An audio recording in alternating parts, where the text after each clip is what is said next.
노엘은 세계에서 가장 강한 수색자가 되는 한 가지 목표를 가진 날카로운 나이의 젊은 남자지만 그 결과로 상상할 수 없는 가장 약한 지원 클래스인 아타카와 함께하게 된다. 그리고 이야기는 아비스가 노엘의 고향 마을을 파괴하려 한다는 위협 속에서 시작된다. 아비스는 평범한 숲이 아니다. 만화가 너무 많이 공기 중에 범람하여 인간 세계와 악마 영역인 보이드 사이에 연결이 형성될 때 생겨난다. 아비스가 깊어질수록 더 강하고 위험한 생물들이 그것에서 기어나온다. 그리고 오늘 밤에는 12의 깊이까지 도달했으며 이는 치명적인 몬스터인 랜드를 소환하기에 충분하다. 노엘의 할아버지 브랜드는 과거 가장 강력한 수색자였고 전설적인 오버디스로 알려져 있으며 이제 싸움 준비를 하고 있다. 다가오는 위협에 대비해 그는 오래된 무기를 움켜쥐며 혼잣말을 하면서 수년 만에 다시 싸우게 될 줄 알고 놀라워한다. 그는 노엘에게 피신처에 머무르라고 명령하며 도움이 곧 도착할 것이라고 주장한다. 하지만 노엘은 도움이 오지 않을 것을 알고 있다. 브랜드는 혼자서 랜드와 맞서기로 준비하고 있으며 노엘은 할아버지가 자신만의 힘으로 일을 처리하려고 계획했다는 것을 깨닫는다. 브랜드는 평소 전설적인 자신감으로 노엘에게 자신을 의심하지 말라고 경고한다. 그는 노엘이 자신이 누구인지 모두가 두려워하는 이름 오버딧을 잊었냐고 묻는다. 그는 자신의 목숨을 걸고 노엘을 보호하겠다고 맹세하고 나가면서 노엘이 그를 부른다. 브랜든이 싸울 준비를 하면서 잠시 노엘에 대한 생각이 스친다. 그는 그에게 마지막으로 한 가지를 말하고 싶다. 남자는 어떤 상황에서도 결코 누군가에게 무시당하게 해서는 안 된다. 한편 노엘은 대피소에 숨어 있으며 그의 마음은 공포로 가득 차고 가슴이 조여오는 듯한 두려움이 스며든다. 결국 더 이상 가만히 있을 수 없게 되어 그는 나가서 심각하게 부상당한 브랜든을 발견한다. 브랜든은 자신의 운명을 되돌아보며 오버딧 쫓아 한계가 있음을 받아들인다. 그는 노엘에게 이것이 탐색자의 길이라고 말한다. 전투의 삶을 선택하는 것은 죽음이 항상 곁에 있다는 것을 의미합니다. 브랜든은 심각한 부상에도 불구하고 노엘에게 여전히 시커가 되고 싶어하는지 그 위험을 알고 있는지 묻습니다. 감정을 억누르며 노엘은 결단력 있게 대답하고 할아버지께 같은 길을 가겠다고 말합니다. 브랜든은 자랑스럽지만 시커가 되는 것만으로는 충분하지 않다고 고집합니다. 노엘은 가장 강해져야 합니다. 그는 노엘에게 자신을 초월하겠다고 약속해달라고 요청합니다. 무거운 마음으로 노엘은 위대한 시커가 되겠다고 맹세합니다. 브랜든은 부드럽게 웃으며 손자인 노엘을 자랑스럽게 생각합니다. 그는 노엘을 사랑한다고 말하고 그 마지막 순간에 브랜든은 숨을 거두며 노엘은 고통 속에서 비명을 지릅니다. 그 운명적인 밤 이후로 2년이 흘렀고 노엘은 시커가 되겠다는 약속을 지켰습니다. 그의 팀은 몬스터 무리와 격전을 벌이고 있으며 노엘은 언제나 그렇듯 명령을 내려 승리를 확보하는 방법을 지시한다. 약한 지원 클래스로 불리는 토크러 중 하나인 그녀이지만 노엘은 그 이름을 자랑스럽게 여기고 있다. 몬스터들을 처치한 후 팀은 그들을 해부하기 시작한다. 노엘이 설명하길 작은 드라큘라는 마법을 사용할 수 없지만 그들의 여왕은 빠르게 무리를 생성할 수 있고 각각은 소 한 마리를 찢어버릴 만큼 강력하다고 한다. 다음 작전을 계획하는 동안 드라큘라가 노엘에게 달려들었지만 타니아가 그를 구해냈다. 그룹은 여왕에게 직접적으로 갈 것을 논의하지만 노엘은 그 아이디어에 반대한다. 그는 그들이 C등급 팀이라는 것을 상기시키며 먼저 무리를 줄이는 것이 중요하다고 말하며 그렇게 하면 승리할 가능성이 더 커진다고 조언한다. 그의 팀원들은 노엘이 얼마나 중요한지 알고 있으며 그의 버프가 그들의 성공에 결정적인 역할을 하기 때문에 그는 명령을 내릴 권한이 있다고 생각한다. 그들은 낮은 등급이지만 노엘의 안내와 기술 덕분에 이 B등급 임무를 수행하고 있다. 노엘은 잠시 자신의 역할을 되돌아본다. 대화가인 그의 역할은 팀을 지원하여 전투 능력을 강화하는 것입니다. 하지만 전투에서 그의 힘은 자랑할 만한 것이 아닙니다. 그는 전투하는 동료들에게 전적으로 의존하며 그들의 힘을 옆에서 강화합니다. 그래서 대화가들은 종종 비웃음을 당하고 가장 약한 직업으로 치부됩니다. 갑자기 뱀파이어 여왕이 그림자 속에서 공격을 시작하며 치명적인 독가스를 방출해 즉시 퍼지며 팀을 혼란에 빠뜨립니다. 로이드와 월터는 즉시 노엘을 먼저 구해야 한다고 깨닫습니다. 그들은 그의 버프가 없으면 그들이 망할 것이라는 것을 압니다. 타냐는 즉시 도움을 주기 위해 뛰어가지만 혼란 속에서 여왕에게 맞습니다. 이제 노엘이 무력화된 상황에서 로이드와 월터는 반격하기 위해 애쓰고 있습니다. 그들은 그의 지원 없이는 이 싸움에서 이길 수 없다는 것을 뼈저리게 깨닫고 있습니다. 팀은 절망에 빠져 패닉의 지경에 이르렀고 노엘에게 명령을 내려달라고 애걸복걸하며 그가 말하는 사람이라고 상기시킨다. 노엘이 화를 내며 되받아치며 그들이 자신을 경시하지 말라고 말한다. 그는 한 차례의 신속한 동작으로 무기를 꺼내 들고 말하는 사람이 무엇을 할 수 있는지 보여주려 한다. 그는 작전과 기술을 활성화하여 명령만으로 파티 전체의 능력을 25% 향상시킨다. 노엘은 멍청한 동료들에게 공격을 피하라고 외친다.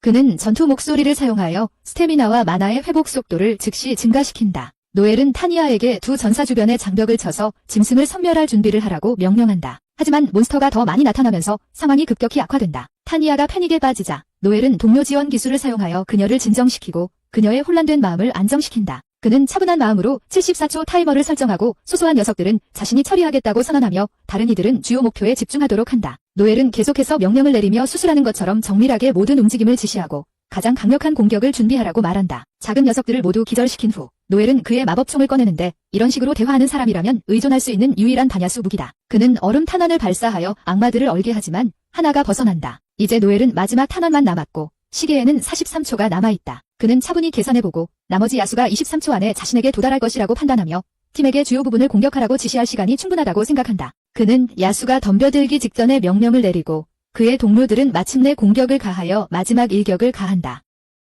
타니아는 노엘이 맞은 줄 알고 놀라지만 그들이 성공했다는 사실에 충격을 받는다. 하지만 노엘은 항상 전략가였고 모든 것을 계획해 두었다. 그의 타이밍은 완벽했다. 그는 여왕이 패배하면 스폰지의 힘이 사라질 것이라는 점을 고려하면서 공격을 피했다. 전투는 그가 예측한 대로 정확히 끝나고 임무는 74초 만에 완료된다. 감명을 받았지만 웃으며 동료들은 그의 위험한 타이밍이 너무 아슬아슬했다고 놀린다. 노엘의 마음은 할아버지의 기억으로 떠난다. 어린 시절 노엘은 자신이 말이 많은 것에 답답해하며 할아버지처럼 전사일 수 있기를 바랐다. 하지만 언제나 위로해주던 할아버지는 그의 재능이 결국 빛날 것이라며 약속했고 어떤 직업이든 노엘이 가장 강한 탐색자가 되도록 도와주겠다고 했다. 현재로 돌아와 노엘은 조용히 자신의 목표를 재확인한다. 전투에서 가장 약하다고 여겨지는 말하는 자로서조차도 전설적인 할아버지를 추월하는 것이다. 그는 이트레이, 벨렌 제국의 수도가 그들이 싸우는 짐승에 대한 연구에서 유래한 마법과 기술의 시너지로 번창하고 있음을 설명하기 시작한다. 이 도시는 심연으로부터 자신을 보호하기 위해 탐색자들에게 의존하며 그로 인해 그들은 영웅으로 존경받는다. 나중에 팀과 함께 식사하는 동안 노엘은 15세의 어린 나이에 이트레이에서 동료를 찾기 시작했음을 회상한다. 그는 말하는 자로서 혼자 싸울 수 없다는 것을 알고 있었다. 올터는 500만 펠 보상에 대한 자부심으로 가득 차 있으며 그들은 안정적인 진행 상황에 대해 이야기하고 있습니다. 반면에 타미아와 로이드는 더 높은 목표를 세우는 것에 대해 논의하고 있습니다. 노엘은 조용히 생각합니다. 그들의 팀에는 진짜로 스카우트가 필요할 수 있다는 것을, 하지만 지금은 현재 팀과 함께 더 많은 경험을 쌓는 것에 집중하고 있다고 말합니다. 약간 취한 왈터가 노엘에게 보상에 대해 화가 난 것이냐고 묻기 시작하면서 대화의 방향이 바뀝니다. 그는 노엘을 놀리는 중입니다. 왈터는 노엘이 돈에 너무 집착한다고 말하며 수색대원은 큰 마음을 가져야 하고 탐욕에 빠져서는 안 된다고 제안합니다. 왈터의 말은 노엘에게 다른 기억을 불러일으킵니다. 그의 할아버지는 그에게 혹독하지만 필수적인 조언을 해주었습니다. 그는 노엘에게 수색대원들은 돈을 우선시해야 한다고 말했습니다. 탐욕 때문이 아니라 생존하기 위해 필요한 최고의 장비와 물자를 구매하기 위해서였습니다. 탐욕스럽거나 악하다는 것은 모욕이 아니었으며 성공의 표식이었습니다. 오바르디프라고 알려진 할아버지는 노엘에게 중요한 교훈 하나를 심어주었습니다. 누구도 당신을 비하하지 못하게 하라. 현재로 돌아와 노엘은 신경 쓰지 않는다고 주장하지만 월터는 계속 괴롭힙니다. 이로 인해 격렬한 공방이 시작되고 노엘은 항상 자신의 나이를 권위의 배지처럼 사용하는 월터를 비웃습니다. 결국 탐험가에게 중요한 것은 실력입니다. 그래서 노엘은 다른 사람들을 괴롭히기 위해 나이에 의지하는 월터를 조롱합니다. 그러자 월터는 점점 반격하며 노엘이 다른 사람들이 위험에 처했을 때 싸움에서 물러난다고 비난합니다. 그는 팀을 보호하기 위해 자신의 목숨을 걸고 있지만 노엘은 계속 그를 무시합니다. 상황이 격화되며 월터는 노엘의 목숨을 끝내겠다고 위협하고 노엘은 여유 있게 그를 도전합니다. 바로 그때 로이드가 뛰어들어 그들을 말리고 모두 같은 편임을 상기시킵니다. 그는 보상을 나누고 저녁을 마치자고 제안하며 상황을 진정시킵니다. 임무가 끝나고 팀은 클랜에 지급한 후 각자 25만 달러만 남게 됩니다. 타냐는 보상에 만족하지 못하고 그들이 투자한 노력에 비해 너무 적다고 생각합니다. 로이드가 그녀를 달래며 이런 힘든 임무는 자주 오고 다음 임무에서는 더 많은 수익을 올릴 것이라고 말합니다. 하지만 노엘이 끼어들어 공식 클랜과는 달리 그들은 국가로부터 직접 임무를 받지 않기 때문에 기회와 현금 흐름이 줄어든다고 지적합니다. 그는 그들과 같은 독립적인 탐험자들은 이런 기회를 자주 얻지 못하며 클랜의 지원 없이 훨씬 더 어렵다고 상기시킵니다. 로이드는 팀에게 총 저축액에 대한 업데이트를 제공하며 총액이 1280만 달러를 조금 넘는다고 말합니다. 노엘은 주저하지 않고 그 돈을 사용해 자신의 클랜을 만들자고 제안하지만 항상 신중한 로이드는 클랜을 시작하려면 국가에 2천만 달러를 내야 하며 그들이 가진 것보다 훨씬 많다고 경고합니다. 하지만 노엘은 자신감 넘치게 남은 720만 달러를 자신의 자산에서 내놓을 준비가 되어 있다고 말합니다. 그의 결단력은 거의 미친 듯합니다. 그는 클랜을 시작하면 드디어 이런 저급의 대체 작업에서 벗어나 진정으로 성장할 수 있을 것이라고 확신하고 있습니다. 로이드가 수도에서 기지를 임대하는 미친 비용에 대해 계속 이야기하고 있음에도 불구하고요. 하지만 노엘은 이미 저렴한 장소에 대한 실마리를 찾았다고 말합니다. 하지만 로이드의 의심은 아직 끝나지 않았습니다. 그는 그들이 클랜 운영을 감당할 수 있을지에 대해 심각한 의문을 가지고 있으며 그들이 단지 정보 경험이 부족한 시행크 팀이라는 점을 지적합니다. 그는 그들이 그런 책임을 질 준비가 되어 있지 않다고 확신하지만 노엘은 이를 받아들이지 않습니다. 그는 로이드에게 질문을 되돌려 던지며 그들이 도대체 언제 준비가 될 것이라고 생각하는지 묻습니다. 만약 지금 움직이지 않으면 그들은 평생 시랭크 탐색자로 남게 될 것입니다. 노엘은 그들이 필요한 경험을 얻는 유일한 방법은 실제로 클랜을 운영하는 것이지 가만히 앉아 적절한 때를 기다리는 것이 아니라고 주장합니다. 로이드는 여전히 걱정하며 나라의 신뢰가 없으면 그들이 성공하기 위해 필요한 고수익 작업을 절대 맡을 수 없다고 말합니다. 노엘은 반격하며 그들의 젊음, 외모, 힘이 바로 나라가 원하는 것이라고 설명합니다. 정부는 더 많은 탐색자를 원하고 성공적인 탐색자는 단순한 용병이 아닙니다. 그들은 아이돌이자 영웅입니다. 노엘은 아직 끝나지 않았고 그는 그들의 기술과 이미지가 회사들로부터 스폰서십 계약을 따내는데 도움이 될 수 있다고 지적한다. 이렇게 하면 그들에게 추가적인 현금과 자원을 제공하게 된다. 올터는 대화에 충격을 받았지만 잘생긴 얼굴이 실제로 나라로부터 더 나은 대우를 받을 수 있다는 생각을 이해할 수 없었다. 하지만 노엘은 자신감을 잃지 않았다. 그는 오히려 올터를 놀리며 그의 결함에도 불구하고 그 역시 부족의 이미지를 높일 수 있는 외모를 가지고 있다고 말한다. 처음에는 의심적이었던 올터도 노엘의 의견에 서서히 동의하기 시작했다. 임시직으로 근근히 살아가는데 지쳐 그는 파벌을 만들자는 계획에 동의하며 지위, 명성, 그리고 돈이 꽤 매력적으로 들린다고 인정한다. 그는 자신의 새로운 지위를 이용해 여성을 유혹할 수 있다는 천박한 농담을 던진다. 이에 타니아는 날카롭게 질책한다. 올터가 이제 동의하자 노엘은 로이드에게 시선을 돌려 그룹의 리더로서 그의 의견을 기다린다. 그러자 노엘은 그들이 파벌 결성에 동의하지 않고 그는 당을 떠나 자신의 저축금을 가져가려 한다는 충격적인 사실을 밝힌다. 노엘이 모두에게 자신의 꿈, 즉 가장 위대한 추구자가 되어 전설적인 할아버지 오버데스를 능가하겠다는 것을 상기시키자 방안은 조용해진다. 로이드, 노엘의 결단에 당황하며 이것이 노엘이 물러나지 않을 일이라는 것을 깨닫는다. 잠시 생각한 후 그는 동의하며 그들이 결국은 이 결정을 직면해야 한다는 것을 인정한다. 타냐는 여전히 믿기지 않아 로이드의 결정을 질문한다. 하지만 그는 차분히 그녀를 안심시키며 이것이 항상 그들이 가야 할 길이었다고 말한다. 로이드는 그들이 긴 하루와 알코올에서 회복할 때까지 더 많은 이야기를 미루자고 제안한다. 그룹은 이틀 후에 다시 만나서 계획을 마무리하기로 한다. 모두가 나가면서 타냐는 잠시 멈춰서서 노엘에게 뭔가 말하고 싶어 보이지만 결국 조용한 작별 인사만 한다. 다음 날 월터가 노엘에게 급히 달려와 로이드와 타냐가 그들을 배신했다고 주장하며 그들을 혼란스럽고 다음에 무엇을 해야 할지 모르게 만든다. 편지를 읽은 후 노엘은 빠르게 상황을 파악한다. 알고 보니 로이드는 몇 년 전에 잘못된 투자에 모든 돈을 쏟아부었고 지금은 빚에 허덕이고 있다. 그래서 그 구덩이에서 빠져나오기 위해 그는 당의 자금을 횡령하고 아무도 눈치채기 전에 도시를 떠났습니다. 노엘은 로이드가 항상 고결하고 기사도처럼 행동했던 남자였기 때문에 이 모든 것이 아주 우스꽝스럽다고 생각합니다. 그는 가장 비열한 수를 썼습니다. 하지만 충분히 웃었으니 노엘은 본론으로 들어가서 월터에게 그 편지를 언제, 어디서 찾았는지 묻습니다. 월터는 어젯밤에 그 훌륭한 일에 대한 소문을 듣고 아침 첫 일에 로이드의 방으로 소식을 전하러 갔다고 설명합니다. 하지만 그가 거기에 도착했을 때 로이드는 이미 떠난 상태였습니다. 그때 여관 주인이 편지를 건넸습니다. 여관 주인에 따르면 로이드와 타냐는 전날 밤 8시경 여관을 떠났고 도시의 문이 닫히기 직전이었다고 합니다. 보통이라면 노엘이나 월터는 이 사실을 하루가 지나야 알았을 것이므로 로이드는 아무도 그가 사라진 것을 눈치채기 전에 최대한 시간을 벌려고 했던 것입니다. 지금은 오전 9시 30분이니 그들이 로이드가 예상한 것보다 일찍 알게 되었지만 이미 반나절이 넘었습니다. 로이드와 타냐는 이제 수도와 꽤 먼 거리를 두고 있을 것입니다. 그러나 여전히 도성의 문은 그들이 어디로 갔는지 기록을 남겨야 하므로 그들이 대부분 걸어서 떠났다면 노엘과 월터가 말을 타고 쫓아가면 따라잡을 수 있을 것이다. 월터는 출발하기를 바라고 있지만 노엘은 돈을 되찾기 위한 단순한 추격이 아니라는 것을 그에게 상기시킨다. 그들은 파티를 버리고 떠났으며 그것은 명백한 배신이다. 따라서 최악의 경우 만약 그들이 따라잡아 그들을 대면한다면 그것은 사생결단으로 끝날 수 있다. 그리고 만약 그들이 로이드와 타니아를 이길 수 있다고 해도 돈은 이미 없어진 상태일 것이다. 하지만 노엘은 그들이 저지른 일을 치르지 않고 도망칠 수 없다는 것을 알며 그들은 어떤 방식으로든 고통받을 것이다. 옷을 입은 후 노엘은 월터를 지역 주점으로 데려간다. 월터는 항상 그렇듯이 혼란스러워하며 왜 여기에 있는지 이해하지 못한다. 하지만 노엘은 월터에게 아무 설명을 해도 소용없다는 것을 알고 있으며 그는 아마 이해하지 못할 것이기 때문에 그저 그의 리드를 따르라고 말한다. 주점을 들어서자마자 노엘은 바로 전체 주점을 주목하게 만든다. 그는 자신의 파티에 2명이 돈을 훔쳐 도망쳤다고 발표하며 그들을 살아서 데려오는 사람에게 200만 피를 보상으로 제안합니다. 월터는 당황하며 노엘이 왜 그들의 상황을 이렇게 공개적으로 발표했는지 질문합니다. 하지만 노엘은 항상 차분하게 그가 특정한 사람을 끌어내기 위해서라고 설명하며 전체 선술집에 발표하는 것이 시간을 절약하는 방법일 뿐이라고 말합니다. 첫 번째로 임무를 수락한 그룹은 번개 물림 파티로 노엘은 그들의 리더에게 로이드와 타냐의 탈출에 대한 모든 정보를 전달합니다. 곧 여러 다른 파티들도 제안을 받아들이지만 노엘은 여전히 그가 찾고 있는 사람을 발견하지 못했습니다. 그때 수상해 보이는 한 남자가 노엘에게 이 일에 대해 접근하고 노엘은 즉시 이 남자가 유용한 정보를 가지고 있다는 것을 알아차립니다.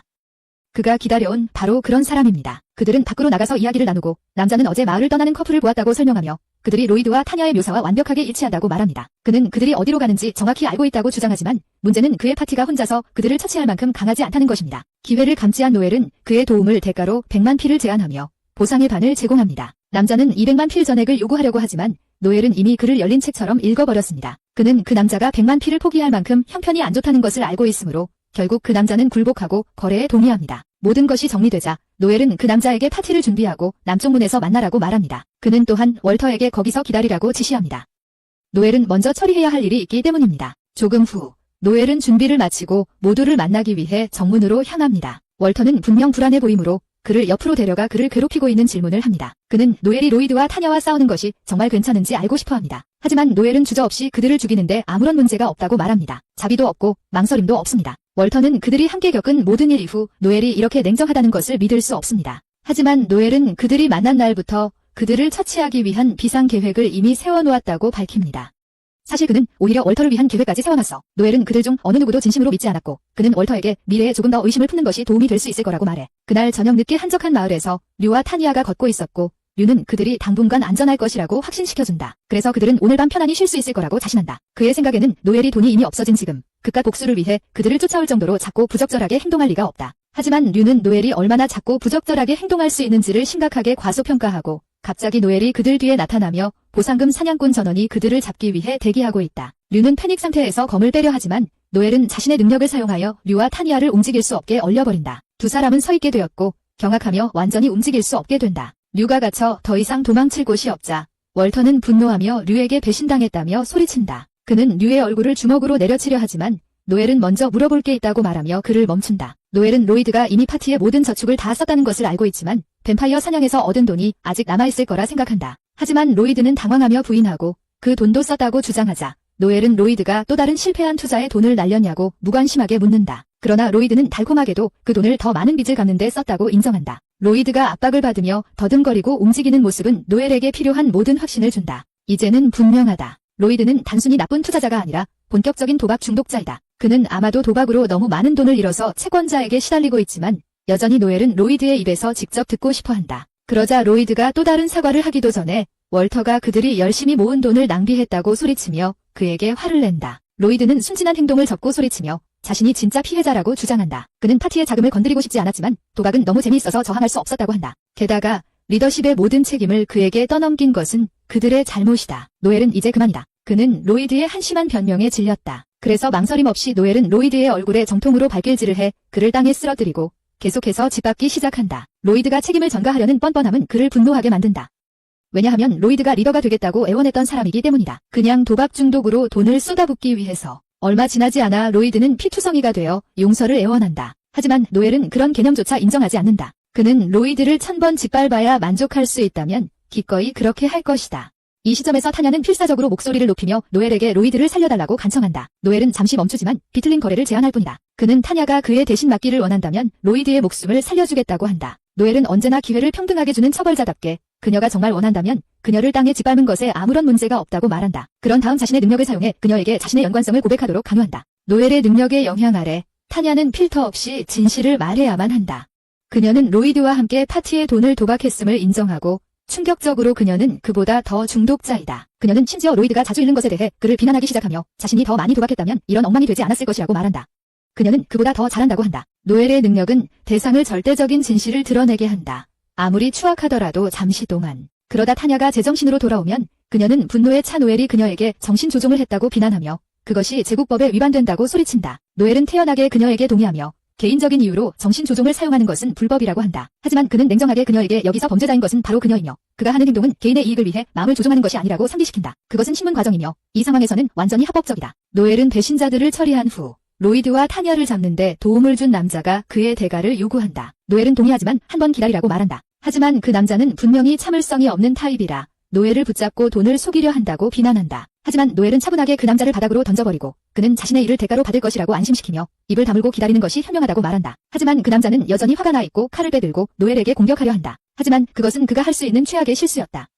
노엘은 위협을 용납하지 않는 사람이었기 때문에 가슴에 정확한 타격을 가해 그 남자를 즉시 의식을 잃게 했다. 노엘은 할아버지로부터 이 기술을 어렵게 배웠다. 직접 그 기술의 수혜자였기 때문에 그것은 심장 바로 위에 정확한 타격으로 일시적으로 심장 근육을 마비시키고 올바르게 수행되면 경험 많은 투사들도 쓰러지게 만든다. 노엘의 할아버지는 노엘이 이것을 마스터하도록 확실히 했습니다. 말하는 사람인 노엘은 자신을 버프할 수 있는 능력이 없기 때문입니다. 그래서 이 기술은 그에게 최소한 하나의 견고한 공격 도구를 제공합니다. 그런 다음 남자의 동료들이 그의 의식을 잃은 몸을 치우는 동안 화려한 마차가 제때에 나타납니다. 걸어 나오는 사람은 바로 피나키오 바르치니입니다. 드라마틱한 재능과 놀랍게도 노엘의 친구인 유명한 노예 상인이죠. 그는 바르치니 가문의 우두머리로 매우 독특하고 화려하지만 노엘이 아는 사람들 중에서 일을 해낼 수 있는 몇 안 되는 사람 중 하나입니다. 노엘은 그를 따뜻하게 맞이합니다. 그저 피나키오가 그의 계획의 열수이기 때문입니다. 아직 명확하지 않다면 노엘은 루이드와 타냐를 노예로 팔아 훔친 돈을 회수하려 합니다. 타냐는 놀라움에 반박하지만 노엘은 그녀에게 대안을 빠르게 상기시킵니다. 그는 쉽게 그녀를 경찰에게 넘길 수 있습니다. 그리고 이 도시에서는 감옥 시간이 광산으로 보내지는 것을 의미하며 그것은 노예보다 훨씬 더 나쁜 운명입니다. 광산은 잔혹하며 혹독한 노동을 10년 동안 견딘 후 생존율은 단 2%에 불과합니다. 타냐가 살아서 나갈 확률은 사실상 존재하지 않습니다. 반면 노예가 되는 것은 훨씬 더 높은 생존 확률을 제공합니다. 그리고 단지 아마도 그들은 행운이 따르기를 바라며 친절한 주인에게 팔려갈지도 모릅니다. 그렇게 말한 후 노엘은 피나키오에게 로이드와 타냐를 판매하기 위해 평가해달라고 요청합니다. 빠른 평가 후 피나키오는 600만 달러를 제시합니다. 노엘은 실망스럽게 말하면서 그것으로는 너무 적다고 하지만 피나키오는 사정이 좋지 않다면서 더 이상 줄 수 없다고 사과합니다. 성크루스 교회는 모든 사람이 가난 맹세를 하도록 명령을 내릴 예정입니다. 피나키오가 로이드와 타냐를 위해 최고 가격을 제시한다면 그것은 너무 많은 주목을 받을 것입니다. 그것은 피나키오가 피하고 싶어하는 것입니다. 노엘은 바지이나 가문처럼 강력한 가문에게 교회의 영향력을 놀라워하면서 어깨를 으쓱하고 1,100만 달러를 받겠다고 말합니다. 피나키오는 반제안을 처리하는 데 잠시 걸리지만 그가 이해했을 때 그는 폭발하며 노엘이 그를 추가로 500만 달러를 사기치려고 한다고 비난한다. 계속되는 고함에 짜증이 난 노엘은 가격을 계속해서 올리다가 결국 1,500만 달러를 요구하게 된다.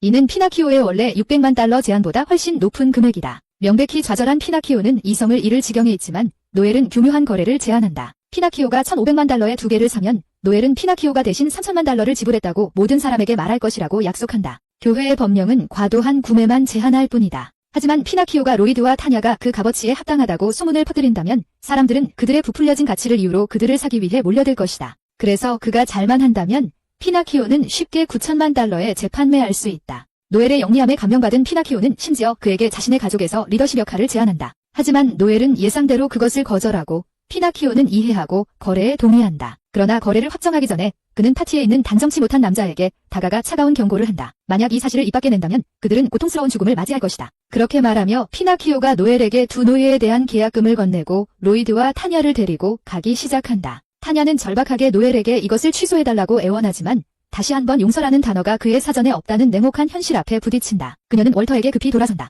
그녀는 월터가 자신을 좋아한다는 것을 잘 알고 있다. 그래서 그녀는 그가 개입해서 자신을 구해주길 기대하지만 월터는 애원에도 불구하고 거절한다. 타냐는 분노에 차서 비난의 화살을 퍼붓기 시작한다. 그녀가 생각할 수 있는 모든 추잡한 말로 그를 공격하고 믿어라. 그것은 많고 매우 추잡하다. 그녀의 말은 월터의 표정을 갇힌 것처럼 보이게 만든다.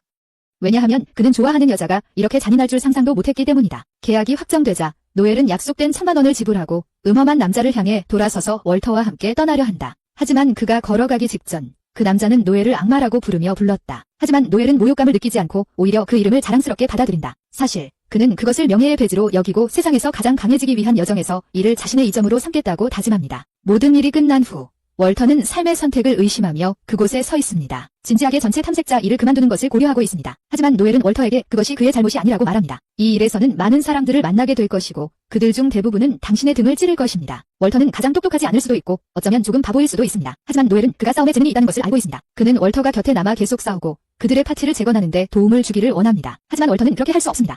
왜냐하면 일어난 일 이후로 그는 더 이상 탐색자 생활을 할 자신이 없기 때문입니다. 그래서 노엘은 그의 선택을 이해하고 존중합니다. 그러면 월터가 도시를 떠나자 노엘은 그에게 행운을 기원하고 작별 인사를 한다. 하지만 노엘에겐 포기하지 않을 것이다. 정당이 해체된 건 아프지만 그것이 그를 가장 강하게 만드는 걸 막지는 못할 것이다. 그런 다음 그가 걸어가다 어떤 뱀의 비늘을 발견하고 생각한다. 뱀들은 낡은 피부를 벗어 덜 딱딱해지려고 노력하듯 그도 똑같이 할 것이다. 과거를 버리고 파란 초월을 다시 지어올리고 그보다 더 강하게 만들 때가 왔다. 그 장면은 한 소녀가 노엘에 의해 게시된 모집 공지를 발견하는 것으로 전환된다. 그녀는 속으로 이렇게 생각한다. 드디어 그를 찾았다. 그 후에 한 주점에서 울프는 노엘에게 말을 걸며 그렇게 슬픈 공지로는 아무도 쓸모있는 사람을 모집할 수 없다고 말한다. 노엘은 이미 지쳤고 그에게서 멀어지라고 하지만 울프는 계속 말을 이어간다. 모든 파티에 합류할 만한 사람은 이미 클랜이나 다른 파티에 가입되어 있다고 말합니다. 쿨하게 대응하는 노엘은 다시 한번 그에게 신경 끌라고 말하지만 울프는 계속해서 노엘을 설득하려고 하면서 말만 잘하는 노엘이 혼자 싸울 수 없으니 그 대신 자기 파티에 들어오라고 합니다.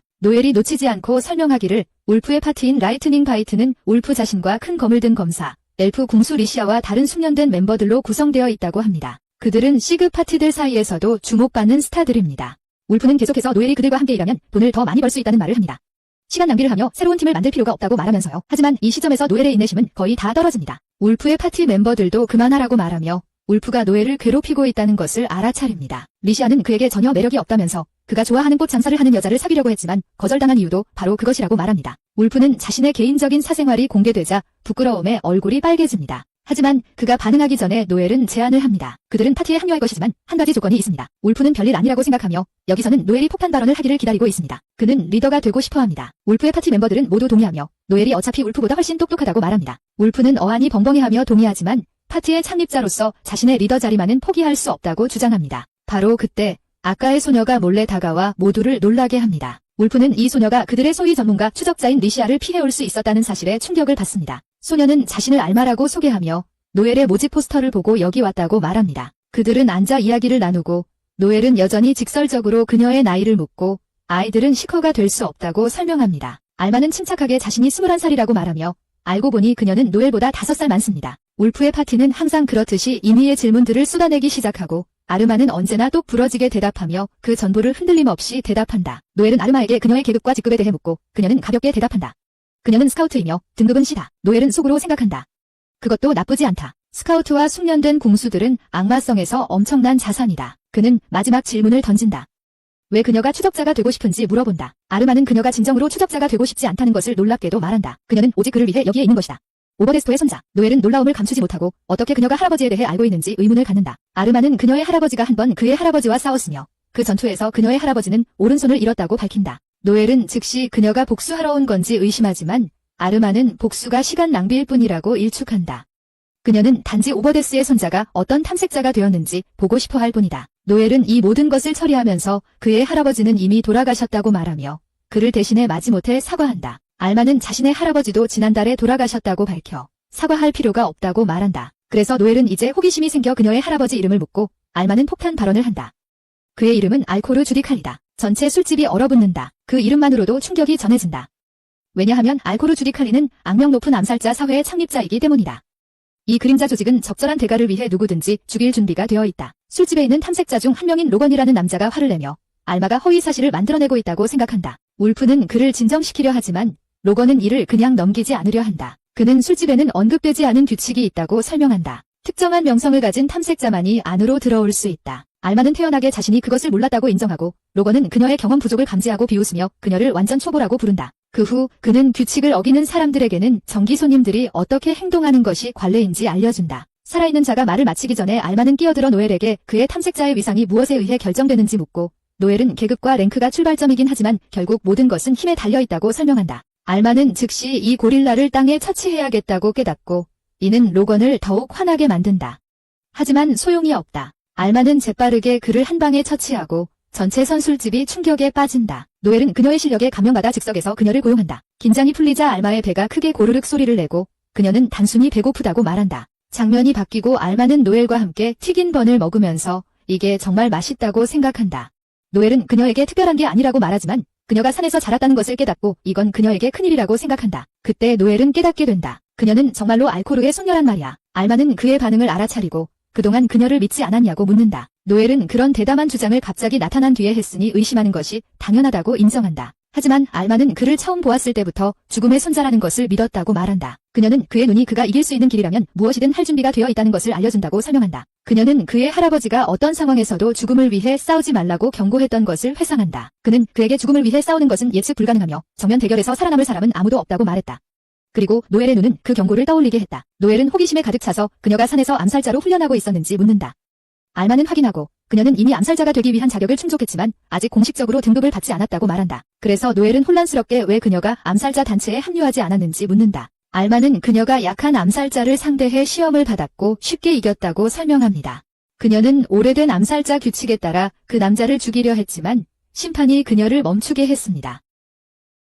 그런 다음 그녀가 그의 진짜 신원을 물었을 때 그는 자신이 현재 사회의 리더인 사이먼 그레고리임을 밝혔습니다. 그때 알마는 사회가 규칙을 바꾸었다는 것을 알게 되었습니다. 그들은 더 이상 뜻대로 사람을 죽이지 않습니다. 그래서 사이먼은 그녀가 새로운 사회에 맞지 않는다고 단호하게 말하고 그녀를 내쫓았습니다. 알마는 그 후 그들이 옛방식으로 훈련된 암살자를 더 이상 필요로 하지 않는다고 말하며 노엘에게 곧 범죄가 사회를 장악할 것이라고 알려줍니다. 노엘은 이것들을 종합해보며 사회가 곧 정부와 연관될 것이라는 사실을 깨닫습니다. 알마는 추가로 그들이 계약살인에서 스파이 활동으로 초점을 옮기고 있다는 것을 말합니다.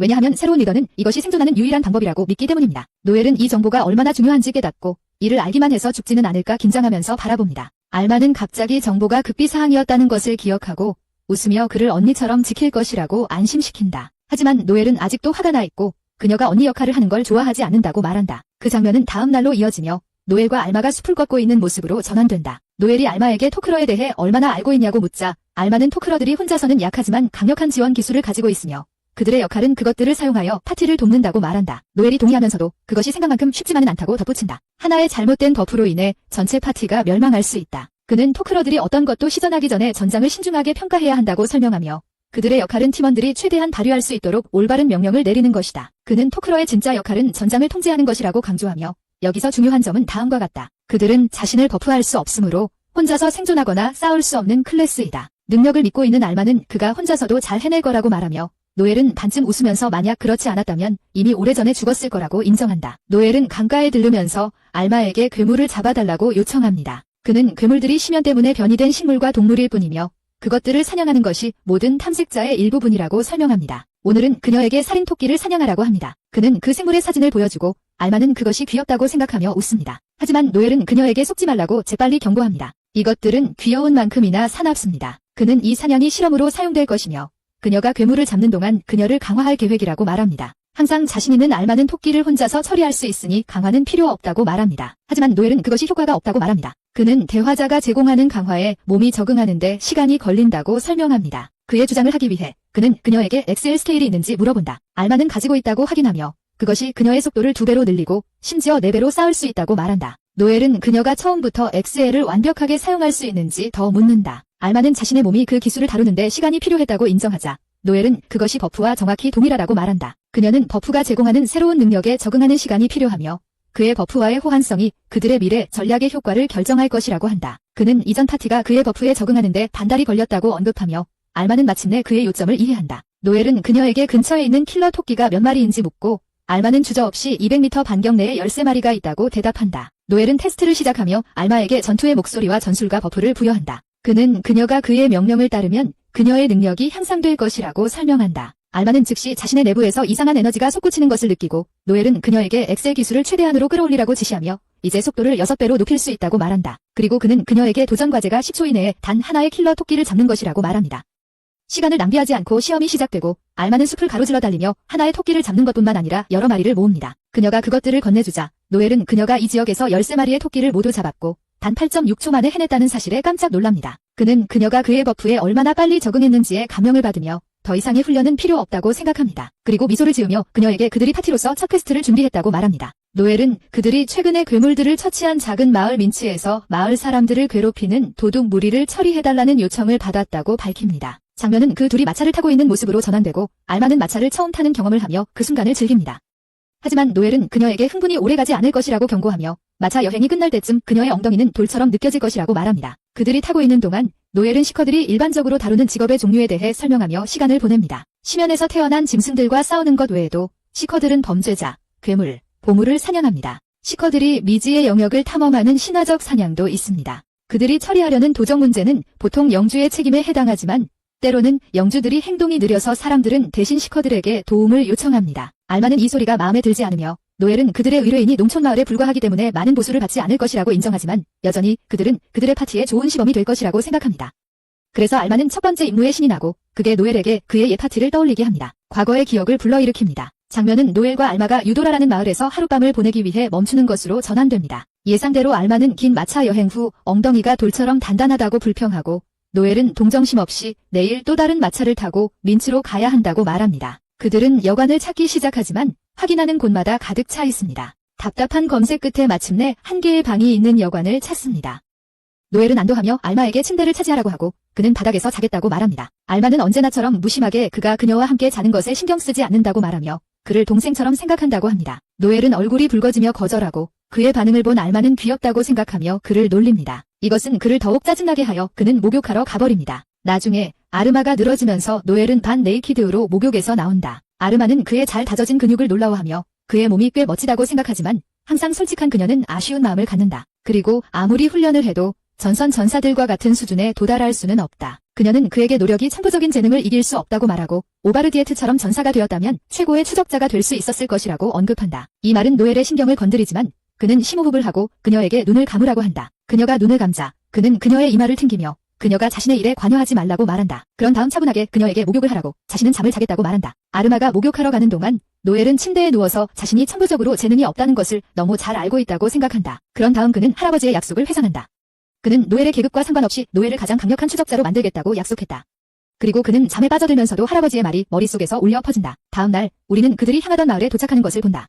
족장은 둘뿐이라는 사실에 놀라움을 금치 못하며 그들을 맞이한다. 노엘은 다른 사람들이 파티를 그만두었다고 가볍게 알려주고 이제 둘만 남았다고 한다. 하지만 물론 그는 자신감 있는 미소로 책임자에게 편안히 하라고 안심시키고 책임자는 그가 완전히 확신하지 못한 듯 쉐이키 스마일을 보낸다. 그들은 안으로 들어가 앉고 책임자의 아내가 그들에게 차를 대접한다. 차를 마시는 동안 노엘은 책임자의 딸이 방 건너편에서 그를 몰래 쳐다보는 것을 포착하고 그가 알아차리자 그녀는 부끄러워서 급히 시야에서 사라진다. 책임자는 그녀가 그 나이대의 힘든 시기라고 설명하며 그들의 방문에 대해 신이 나 있다고 덧붙인다. 노엘은 그녀가 매력적인 리더가 없어서 실망했겠다고 생각하지만 그는 사실 그녀가 노엘에게 눈길을 주고 있다는 것을 모른다. 노엘은 대화를 전환하여 책임자에게 도둑 무리가 20명 정도 되는지 묻는다. 책임자는 고개를 끄덕이며 도둑들이 최근에 인근 마을을 약탈해갔고 돈 한 푼뿐만 아니라 시체도 남겼으며 심지어 몇몇 여성들을 납치했다고 덧붙인다. 노엘은 그들의 은신처 위치를 물어보고 책임자는 동쪽 숲의 바위가 많은 공터라고 말한다. 노엘은 이것으로 충분하다고 생각하고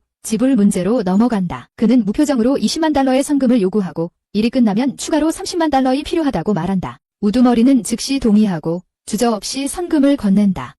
노엘은 지급을 확인하고 우두머리가 약간은 흥정을 할 줄 알았다고 생각한다. 그는 그들이 그 돈을 모으는 것이 힘들었을 것이라고 느낀다. 그리고 그가 나가면서 일이 끝나면 반드시 돌아오겠다고 우두머리를 안심시킨다. 장면이 바뀌어 노엘과 알마가 숲속을 걷고 있을 때 알마가 갑자기 숨을 헐떡이며 노엘에게 우두머리가 내내 자신의 가슴을 쳐다봤다고 말한다. 그녀는 그를 더러운 변태라고 부르며 특히 그의 딸과 아내 앞에서 얼마나 부끄러운 일이었는지에 대해 불평한다. 노엘이 대답하기도 전에 우두머리의 딸이 그들을 쫓아오며 그들이 정말 도둑들을 처치할 건지 묻는다. 노엘은 자신감 넘치는 미소를 지으며 그들이 신속하게 처리할 것이라고 안심시킨다. 그녀는 그에게 행운을 빌며 자신이 그를 응원할 것이라고 말하고 부끄럽게도 그가 자신이 들고 있는 대나무 드래곤 플라이를 기억하는지 묻는다. 노엘은 고개를 끄덕이며 그가 그녀에게 그것들을 만드는 법을 가르쳤던 걸 떠올린다. 그녀는 환하게 웃으며 다른 아이들보다 자신의 잠자리 날개가 더 높이 날아간다고 말한다. 하지만 이 잠자리는 그가 그녀에게 준 바로 그것이며 그녀는 그 이후로 가장 소중한 소지품으로 간직해왔다. 노엘은 이것이 달콤하다고 느끼고 그녀는 얼굴이 붉어지며 그에게 서둘러 돌아오라고 말한다. 그녀와 그녀의 어머니가 그와 알마를 위해 특별한 음식을 요리할 예정이기 때문이다. 그녀가 떠난 후 알마는 눈썹을 치켜올리고 미소를 지으며 노엘이 그 소녀에게 휘둘리고 있다고 놀린다. 노엘은 짜증이 나서 그녀에게 입 닥치라고 하고 그녀를 가슴 큰 멍청이라고 부른다. 그녀는 분명히 이를 좋아하지 않는다. 장면은 그들이 밤의 어둠 속에서 도둑들의 은신처를 염탐하는 것으로 전환되고 그들은 여기서 20명 이상의 도둑이 있다는 것을 빠르게 깨닫는다. 노엘의 이마에 주름이 잡히며 평범한 하치민 갱단이 이렇게 많은 인원을 모을 리가 없다고 생각한다. 그때 그의 눈에 보스가 들어오고 그는 즉시 고르도라는 면도날을 인식한다. 알마는 그를 모른다. 그래서 노엘은 고르도의 머리에 200만의 현상금이 걸려있다고 설명하며 이 자식이 아직 살아있다니 믿을 수 없다고 말한다. 노엘은 알마에게 돌아서서 곤도가 스카우트 클래스의 B등급 도적이라고 말하며 그녀가 그를 상대할 수 있는지 걱정스럽게 묻는다. 알마는 자신있게 괜찮다고 대답하지만 1일 때만 가능하다고 말한다. 노엘은 이해하고 나머지는 자신에게 맡기라고 하지만 그녀는 그가 가까이 가면 적에게 들킬 것이라고 놀라며 상기시킨다. 그녀는 자신의 기술로 은신할 수 있지만 그는 그렇지 않기 때문이다. 노엘은 미소를 지으며 이미 계획이 있다고 말하고 그에 따라 빠르게 설명한다. 그 후 알마는 자신의 스텔스 기술을 사용해 적 진영에 잠입한다. 노엘은 자신의 링크 기술을 활용해 알마와 소통하고 그녀는 자신이 위치에 도착하면 알려준다. 그런 다음 노엘은 망설임 없이 울부짖기 기술을 발동하여 리더를 제외한 모든 도적을 기절시킨다. 그는 곧바로 알마에게 곤도를 처치하라고 명령하고 알마는 그녀의 5배 속도로 곤도의 허리 아래를 단 한 번의 치명적인 타격으로 찌른다. 그리고 울부짖기 효과가 사라지자 노엘은 그녀에게 남은 적들을 상대하고 있을 때까지 기다리라고 말한다. 알마는 기쁜 마음으로 작업에 들어가 섬뜩한 미소를 지으며 하나씩 도적들을 해치기 시작한다. 노엘은 그녀가 이 피비린내 나는 상황을 너무 즐기고 있다는 것을 눈치채지 않을 수 없고 그는 그녀가 앞으로 문제가 될 수 있겠다는 것을 음산하게 깨닫는다. 그가 마침내 현장에 도착했을 때 그는 알마를 애도한 후 섬광 수류탄을 던져 적들을 눈멀게 한다. 그들이 비틀거리는 동안 노엘은 불꽃 총알을 발사하여 그들을 기절한 상태에서 태워버린다. 장면은 그들이 우두머리 집으로 돌아가는 모습으로 전환되고 우두머리는 노엘의 손에 들린 가방을 신경 써서 바라보며 도둑들과 무슨 일이 있었는지 묻는다. 노엘은 그들의 우두머리 고르도에 잘린 머리를 무심코 꺼내 보이며 나머지 대금을 요구한다. 우두머리는 안도하지만 약간 흔들리며 그가 나가고 나서 저녁을 함께 하자고 초대한다. 그들이 식사하는 동안 우두머리는 그의 딸이 검객으로 평가받았다고 언급하며 그녀는 수줍게 노엘처럼 탐험가가 되고 싶다고 인정하지만 자신이 해낼 수 있을지 확신이 없다고 말한다. 노엘은 누구나 할 수 있다고 말한 후 그녀가 탐험가가 되기 위해 정부에 등록하고 에트리의 훈련 학교에 등록해야 한다고 설명한다. 학교는 무료지만 그녀는 생활비를 충당해야 하므로 지금부터 저축을 시작하라고 조언한다. 그는 또한 그녀가 지원자로서 경험을 쌓을 수 있다고 제안하며 지원자는 기본적으로 탐험가를 위한 심부름꾼이라는 것을 설명한다. 일반적인 길은 아니지만 그녀는 적어도 프로들이 어떻게 일을 처리하는지 볼 수 있을 것이다. 그 소녀는 노엘에게 강한 시커가 되면 블루 비욘드에 가입할 수 있는지 간절히 묻는다. 노엘은 그녀가 정말로 강해지고 그때까지 자신이 그녀가 존경하는 시커라면 가입을 허락하겠다고 약속한다. 쉐이크는 신이 나서 거의 빛나는 듯하며 마을 장과 그의 아내가 와인을 가져온다. 장인은 자랑스럽게 그들이 와인을 즐기라고 말하며 이것이 10만 달러나 했고 특별한 날을 위해 아껴두었다고 한다. 노엘은 와인을 한번 맡아보고 바로 이게 최고급이라는 걸 알 수 있다. 하지만 그는 겸손하게 자신은 그냥 손님이라 첫 잔을 마실 수 없다고 주장하며 장인이 먼저 마셔보라고 제안한다. 장인은 술을 마시지 않는다며 물러나려 애쓴다. 노엘은 그 사람이 술을 마시지도 않으면서 10만 달러나 되는 와인을 샀다는 사실에 당황한 표정을 짓는다. 그러고 나서 노엘은 폭탄 발언을 하며 장인에게 그의 독이 든 와인을 한 모금 마셔보라고 한다. 우두머리는 얼어붙고 재빨리 자신이 아무것도 독살하지 않았다고 주장하며 그런 이유가 없다고 맹세한다. 하지만 노엘은 비웃으며 그가 죽으면 돈과 장비를 가져갈 수 있다고 말하고 심지어 그들에게 돈을 지불할 필요도 없다고 한다. 우두머리는 노엘이 이런 터무니없는 주장에 대한 진짜 이유가 있는지 신경질적으로 묻는다. 그러나 노엘은 언제나처럼 그에게 3가지 이유를 제시한다. 첫째, 보상을 줄이기 위해 도둑술을 뻥치는 사람이 10만 원짜리 와인을 열 리가 없다는 점이다.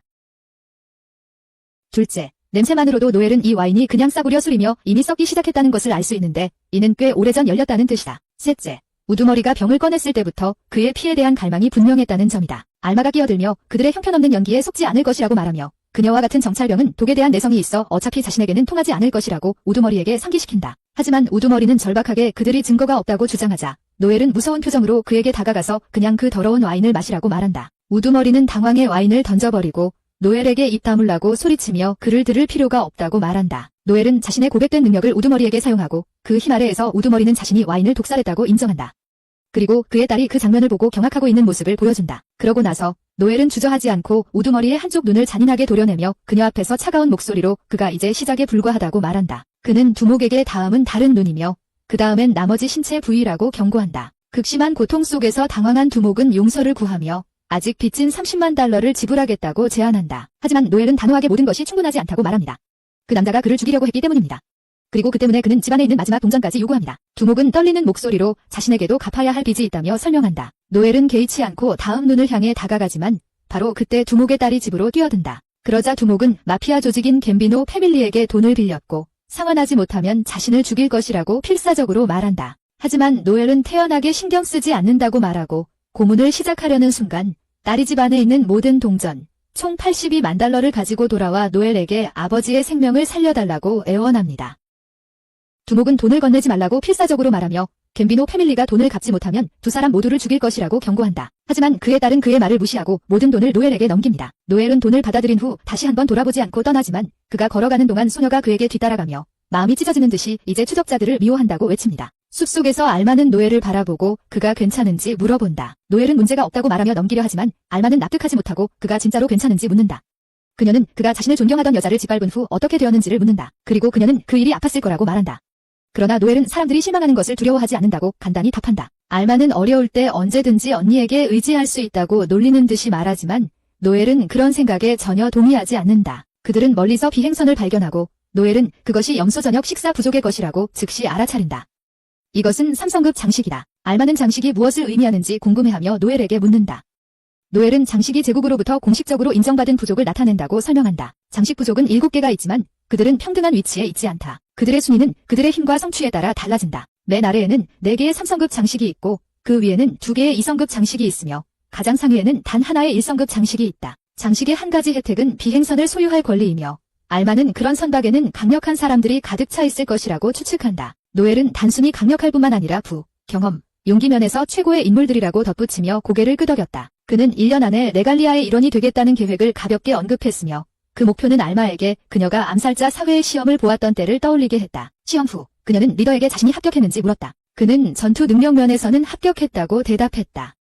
그러나 알마는 다른 것이 무엇이 있을까 혼란스러워했다. 그래서 리더는 그녀가 간단한 질문에 대답하기만 하면 된다고 말하며 그녀에게 이전 암살자 사회의 수장 알코르를 죽인 사람이 맞는지 물었다. 주저없이 그녀는 그것을 인정했다. 그녀는 이른바 암살자의 신조차 노인성 치매가 오면 쉬운 목표가 된다고 설명했다. 그러자 그는 왜 그렇게 했는지 물었고 알마는 그 질문에 의미가 있는지 의아해했다. 리더는 그저 호기심에 불과하다고 어깨를 으쓱하며 그는 뭔가를 깨달았다고 말했다. 알마는 모두가 생각하던 것처럼 알코르의 손녀가 아니라 사실 그의 딸이었다. 그녀는 이를 확인하며 알코르가 여러 마을에서 납치한 여성들 중 한 명으로 태어난 많은 아이들 중 하나라고 밝혔다. 그녀는 어린 시절 또래 아이들과 싸우도록 강요받았던 기억을 떠올리며 알코르가 평등한 존재를 만들고자 집착했음을 설명했다. 그는 재탄생하기를 원했지만 더 강하게. 그래서 그는 오버디프에게 패한 후 자신을 무적의 모습으로 만들기로 결심했다. 그녀의 모든 형제자매들은 그의 뒤틀린 탐구 속에서 희생되었고 그녀만이 유일한 생존자이자 그의 가장 큰 성공이었다. 그런 다음 사이먼은 그녀에게 무뚝뚝하게 사회의 일원이 될 자격이 없다고 말했다.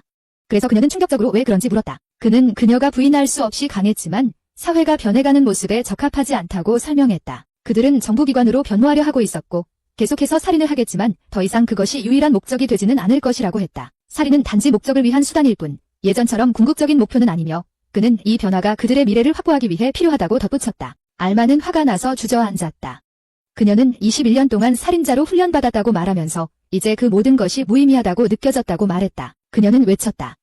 그 혹독한 훈련 때문에 인생에서 재미를 본 적도 사랑을 한 적도 없다고. 그리고 이제 모든 게 다 그런 식이었는데 그는 그녀에게 그들이 그녀를 만족시키지 못한다고 말하며 그녀는 미쳐버린 것처럼 마지막 21년의 삶이 무엇 때문에 있었는지 묻기 위해 난폭하게 소리쳤고 분노에 차서 그에게 인생을 돌려달라고 악을 썼다. 그녀는 방황하는 느낌이 들었고 큰 소리로 자신이 지금 뭘 해야 하는지 물었다. 그래서 시몬은 비록 잔인하지는 않았지만 그녀가 스스로 알아내야 한다고 말했다. 하지만 떠나기 전에 그는 흥미로운 것을 언급했다. 그는 최근에 오버디우스의 손자가 이제 트라이에서 수키어가 되었다는 것을 들었다고 했으므로 알마는 호기심에 그가 강한지 물었다. 시몬은 그가 강하다고 대답했지만 그의 직업은 가장 약한 직업인 토크어라고 했다. 그럼에도 불구하고 그는 만약 그녀가 관심이 있다면 그를 만나보라고 제안했다. 이야기는 다시 현재로 돌아갑니다. 알마는 추억에 감동하여 갑자기 노예를 포옹하며 항상 그의 곁에서 싸울 것이라고 사랑스러운 표정으로 약속합니다. 장면은 한 남자가 경비원을 제압하는 모습으로 바뀌고 그는 자신의 능력을 사용해 경비원으로 위장합니다. 그런 다음 그는 경비원의 주둔지로 가서 그곳에 배치된 다른 경비원에게 사형수이 그 감방에 있는지 캐묻습니다. 경비원은 수감자가 거기 있다고 확인하지만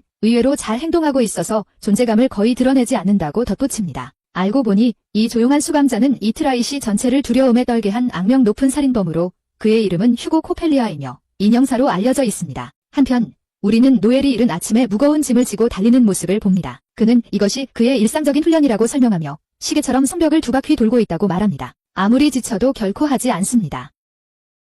그는 노엘이 탐색자가 되겠다고 선언한 날부터 할아버지가 그를 시킨 지옥 같은 훈련을 회상합니다. 그날은 그의 착하고 다정한 할아버지가 사라지고 잔인한 군사훈련관으로 대체된 날이었다. 노엘은 마법을 이용해 자신을 강화할 수 있는 수색자라는 것을 알면서도 혹독한 훈련을 매일 견뎌냈다. 그는 오직 자신의 몸만을 의지로 삼았다. 그는 마지막까지 물러서지 않기 위해 온 마음과 힘을 훈련에 쏟았다. 나중에 우리는 노엘이 샤워 중인 모습을 보며 아말라가 그의 몸이 잘 관리되었다고 말한 것을 떠올린다. 그렇게 많은 노력에도 불구하고 그는 말하는 사람이지 전선에서 싸우는 전투원이 아니기 때문에 이는 그에게 별 도움이 되지 않는다. 샤워를 마치고 나온 후 아말라가 방문한다. 노엘의 숙소를 보고 아말라는 자신이 예상했던 것처럼 멋진 방이라고 비웃으며 말한다. 그는 그녀에게 자신의 방은 어떤지 그리고 적응이 되었는지 묻는다. 그녀는 괜찮지만 어려울 정도는 아니라고 답한다. 노엘은 그녀가 일찍 왔다고 지적하며 약속한 시간과 다르다는 걸 상기시킨다. 그녀는 그에게 더 일찍 큰 누나를 만나서 기쁘지 않은지 물어보고 그에게 손을 대도 될지 궁금하다고 혼잣말로 말한다. 하지만 그가 대답하기도 전에 그녀는 그를 만지기 시작하고 침대 위에 올라탑니다. 노엘이 그녀를 막으려 하자 알마는 그가 귀엽다고 생각하며 키스를 시도하지만 노엘은 적시에 빠른 헤드버스로 그녀를 저지합니다. 나중에 우리는 두 사람이 도시를 거니는 모습을 보게 되고 알마는 여전히 기분이 상해 있으며 노엘이 어떻게 여자에게 헤드버스를 할 수 있는지 궁금해합니다. 하지만 노엘은 주저하지 않고 그녀가 거의 그를 폭행하려 했으니 자신에게는 모든 권리가 있다고 말합니다. 그래서 알마는 그냥씩 웃으며 그를 다시 놀리고 그렇게 귀여운 자신이 잘못이라고 말합니다. 그들이 걷는 동안 그녀는 손을 잡고 있는 커플을 발견하고 주저없이 노엘의 손을 잡으며 그들이 데이트 중이라고 선언하고 장난스럽게 오늘 어디로 데려가 줄 건지 물어봅니다. 우선 그들은 감정사 길드로 향하고 노엘은 여기서 수업에 대한 평가가 이루어지고 랭크업이 이루어진다고 설명합니다. 그는 감정사가 독특한 직업이며 노움에게만 독점적이고 랭크업이 불가능하다고 덧붙입니다. 그는 노움들이 이상한 집단이며 마치 클래스를 연구하기 위해 존재하는 것 같다고 언급합니다. 그들이 주위를 살펴보는 동안 랭크업을 돕고 있는 노움 중 한 명을 발견합니다. 노엘은 알마에게 그녀가 랭크업을 준비하고 있다는 표시가 있으니 무엇을 할 계획인지 가볍게 묻습니다. 누군가 레벨업을 할 준비가 되면 그들의 몸에 문신이 나타난다고 설명되어 있다. 보통 손등이나 가슴에 나타난다. 아말라스러운 방식으로 노엘의 문신이 귀여운 엉덩이에 나타나는 건 매우 귀엽다고 장난을 친다. 하지만 노엘은 신음하며 그만하라고 말하고 아마가 암살자가 될지 궁금해한다. 그녀는 아직 결정하지 않았다고 으쓱이며 그에게 되묻는다.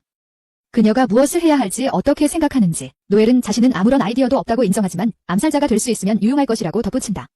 그러나 그들은 더 많은 사람을 영입할 때 중복되는 기술을 피해야 한다. 아마가 다른 사람들을 영입한다는 언급에 놀라자 노엘은 분명히 그들이 혼자서 심연을 상대할 수 없기 때문에 그렇다면 그는 적어도 한 명 이상의 사람을 영입할 계획이라고 명확히 한다. 그래서 그는 그녀에게 당분간 레벨업을 미루라고 부탁하고 오늘은 그녀의 옵션을 탐색하자고 말한다. 길드에서 일을 마치고 아마가 빵을 먹으며 다음으로 어디로 갈지 묻는다.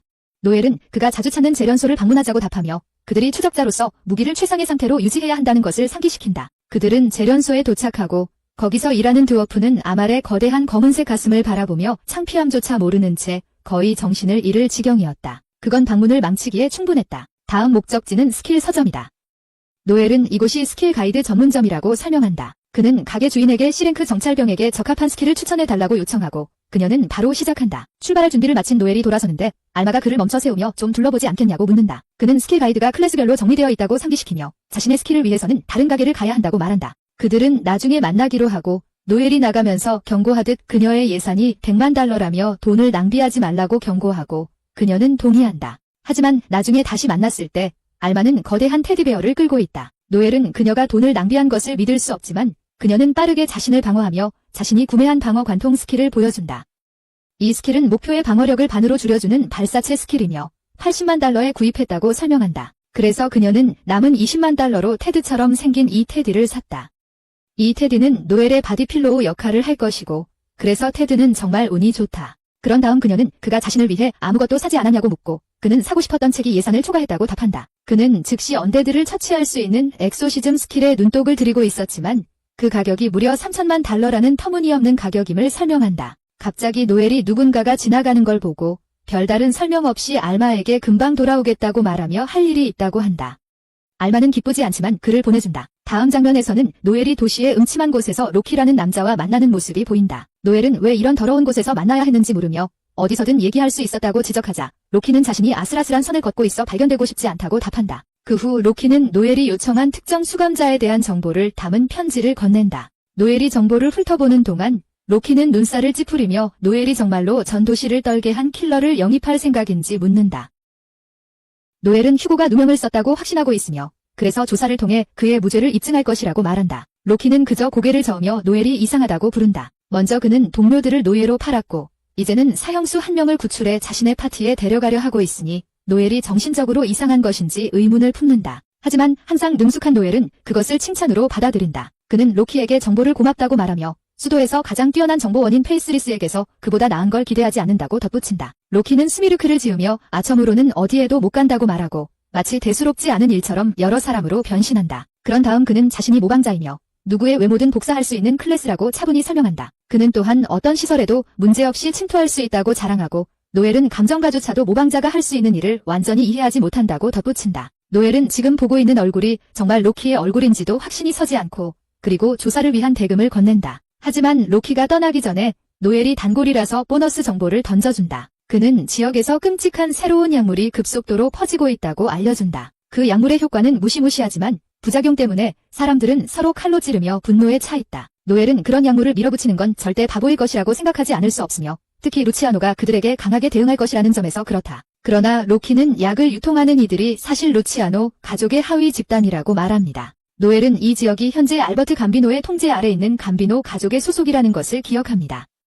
로키는 알버트를 완전히 미친 사람이라고 단호하게 말합니다. 한편 알마는 노엘이 아직 나타나지 않아 매우 화가 나 있습니다. 그녀는 화가 나서 폭식을 하며 노엘이 여성에 대해 전혀 이해하지 못한다고 생각합니다. 리샤는 알마의 불만을 알아차리고 장면은 노엘이 슬럼가를 걷는 모습으로 전환됩니다. 그의 머리는 감비노 가족의 옛보스가 죽었고 이제 그의 아들이 그 일을 맡고 있다는 사실에 쏠려 있습니다. 감비노들이 지금 운영하고 있는 엉망진창을 보며 노엘은 역겨움을 느낍니다. 옛보스는 좋은 사람이었고 심지어 피노키오도 그를 존경했으며 그가 위험한 약물이 거리를 휩쓸도록 두었을 리가 없습니다. 걷다가 노엘은 특이한 외모를 가진 거지를 발견합니다. 그가 이민자일 것이라고 추측한 노엘은 그를 불쌍하게 여깁니다. 이 불쌍한 영혼이 고국을 떠나 먼 곳에서 죽을 것이라고 생각하며 자비심에 차서 걸어가면서 동전을 떨어뜨린다. 하지만 거지가 분명히 자비를 원치 않아 노엘의 실수로 동전을 떨어뜨렸다고 생각하고 동전을 돌려주려 한다. 그 순간 거지는 노엘에게 그와 같은 종류의 여자는 이곳에서 안전하지 않다고 경고하면서 난처함이 극에 달한다. 이미 짜증이 난 노엘은 자신은 여자가 아니라 남자라고 되받아친다.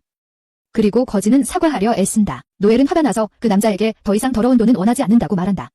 그 돈은 더러운 손에 의해 더럽혀졌기 때문이다. 그는 돌아서려는데 바보 같은 사람은 그를 따라오려고 하므로 노엘은 짜증이 나서 그를 밀어버리고 비웃으면서 손을 대지 말고 본인의 위치를 알아야 한다고 말한다. 이제 남자는 땅에 누워 노엘의 비웃음에 맞서 위를 올려다보고 다른 누군가에게 똑같이 대우받았던 기억이 떠오르며 분노가 치민다. 그는 싸움을 좋아하지 않지만 자신을 위해 서 있어야 한다고 말하며 싸움 준비 자세를 취한다. 노엘은 이것이 단순한 거리의 강도가 아니라는 것을 알아차리고 그 남자가 기술을 가지고 있다는 것을 깨닫는다. 이제 남자는 진지해져서 노엘에게 사과하라고 경고하지만 노엘이 거절하자 그는 노엘에게 달려든다. 노엘은 쉽게 피하며 서로 주먹을 주고받지만 노엘이 분명히 더 강하다. 숨을 헐떡이는 가이드는 노엘의 움직임이 무섭다고 감탄한다. 그는 심지어 노엘이 어떤 닌자인지 궁금해한다. 노엘은 닌자가 정찰병 클래스이며 동쪽의 섬나라에서만 발견된다고 설명하고 이 가이드가 그곳 출신임을 짐작한다. 그런 다음 노엘은 가이드에게 자신은 사실 대화자라고 밝힌다. 소녀는 놀란 표정을 짓지만 노엘이 얼마나 강한지 보고는 물러서지 않는다. 대신 그는 자신의 진정한 기술을 사용할 준비를 하며 아우라를 방출한다. 노엘은 흥미를 느끼고 아마도 좋은 상대를 만났다고 생각하며 진지한 전투 자세로 자세를 바꾼다. 그들이 충돌하려는 순간 난쟁이보다 더 짧고 우스꽝스러운 가이드가 와델즈 오버오며 방해한다. 그는 쿠바라는 이름으로 그를 부르며 왜 앉아있으라고 했는데 싸우고 있는지 묻는다. 그동안 리시아와 아르마가 함께 있는 장면이 나옵니다. 리시아는 아르마가 아직 어떤 클래스를 선택하지 않았다는 것을 알게 되고 아르마는 암살자, 고문자, 추격자, 그리고 강도라는 4가지 옵션을 설명합니다. 아르마는 자신이 암살자와 추격자에게 가장 강한 애정을 느끼지만 리시아는 그녀가 전선에서 싸울 것인지 아닌지 결정하는 것이 얼마나 힘든지 지적합니다. 아르마는 동의하며 이것은 그녀의 파티 나머지 멤버들에 따라 달라진다고 말합니다. 그래서 그녀는 지금까지 미루어 두고 있습니다. 리시아는 큰 소리로 생각하면서 노엘은 아마 지금 새로운 파티 멤버를 찾아다니고 있을지도 모른다고 중얼거립니다. 슬럼가에서는 작은 남자가 쿠바의 행동을 꾸짖기 시작하고 그는 손에 낀 반지를 이용해 쿠바를 벌주려 합니다. 노엘은 곧 쿠바가 이 남자에게 복종 맹세를 한 것을 깨닫습니다. 그리고 이 반지는 맹세한 사람을 통제할 수 있게 해줍니다. 그는 이런 장치를 사용하는 것은 불법이라고 지적하며 물론 사람이 노예일 경우는 이외라고 덧붙입니다. 그런 다음 핫도그보다도 더 작은 남자가 노엘에게 누군지 묻습니다.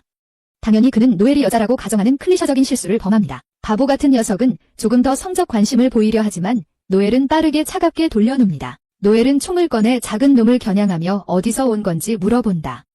그 남자는 솔달린에서 왔다고 인정하지만 왜 여기 있는지는 설명하기를 거부한다. 물론 노엘은 그런 말에 넘어가지 않아서 추가적인 설득 끝에 그 남자는 결국 진실을 털어놓는다. 그는 알렌베르트 가족을 위해 지하 격투링을 운영하다가 발각되어 도망쳐야 했다고 말하며 수익을 착복하고 있었다고 한다. 노엘은 상황을 파악하고 그 남자가 여기서 숨어있는 이유는 갬비노 가족이 알렌베르트 가족보다 더 강력해서 이 지역에서는 그들이 그를 찾을 수 없기 때문임을 깨닫는다. 노엘은 쿠가가 그의 검투사인지 묻고 그 남자는 맞다고 확인한다. 노엘은 그의 계획을 알아내고 쿠가를 지하링에서 싸우게 해 상금을 노려 다시 사업에 복귀할 계획임을 알게 된다. 그 남자는 노엘이 모든 것을 파악했다고 인정하지만 여전히 노엘이 여자인 줄 알고 싸움링에 연관되어 있는지 묻는다. 노엘은 자신이 탐색자이며 참고로 남자라고 말하며 그를 바로잡는다. 갑작스러운 성별 공개에 작은 남자는 완전히 충격을 받으며 이는 노엘을 더욱 화나게 만든다. 노엘은 혼자서 생각한다. 이 남자를 죽여도 아무도 신경 쓰지 않을 거라고. 결국 알람베르트 가족이 도망간 도둑을 찾으러 올 리가 없다. 게다가 그 남자가 사라지면 쿠가는 자유로워질 것이다. 노엘은 방아쇠를 당기지만 총알이 어디에 맞는지는 보이지 않는다. 한편 가정 파괴자 리사는 알마와 이야기하고 있다. 노엘의 모집 포스터가 여전히 마을 광장에 붙어있다고 언급하며 누군가 그에게 연락했을지도 모른다고 한다. 알마는 노엘이 데이트 중간에 떠난 것에 여전히 짜증이 나 있지만 이것이 전형적인 노엘의 행동이라고 인정한다. 하지만 리사는 그가 지금 새로운 유망한 멤버를 모집하고 있을지도 모른다고 농담을 건넨다. 알마는 상관없다고 말한다. 왜냐하면 그녀는 노엘이 필요한 모든 파트너라고 확신하고 있기 때문이다. 하지만 그녀는 만약 다른 누군가가 나타나면 그를 죽일 것이라고 한탄한다. 그때 노엘은 의도적으로 목표를 놓치고 총을 쏘고 짧은 남자 미겔에게 사라지라고 말하며 10초의 시간을 준다. 미겔은 급하게 하인을 깨우고 그들이 도망칠 준비를 하는 동안 노엘은 쿠가 같은 남자는 구조할 필요가 없다고 생각한다. 그는 혼자서도 충분히 탈출할 수 있기 때문이다. 그가 그들이 도망치는 모습을 지켜보며 중얼거린다. 자신의 파티에 따라다니는 별 같은 개가 필요하지 않고 진정한 맹렬한 늑대가 필요하다고. 이후 노엘은 알마와 만나러 돌아가지만 리샤가 거기 있는 것을 보고 놀란다. 그는 눈썹을 치켜세우며 왜 여기 있는지 묻는다. 리샤는 단순히 식사에 감사하다고 하지만 노엘은 자신이 결제하겠다고 한 적이 없다고 반박한다.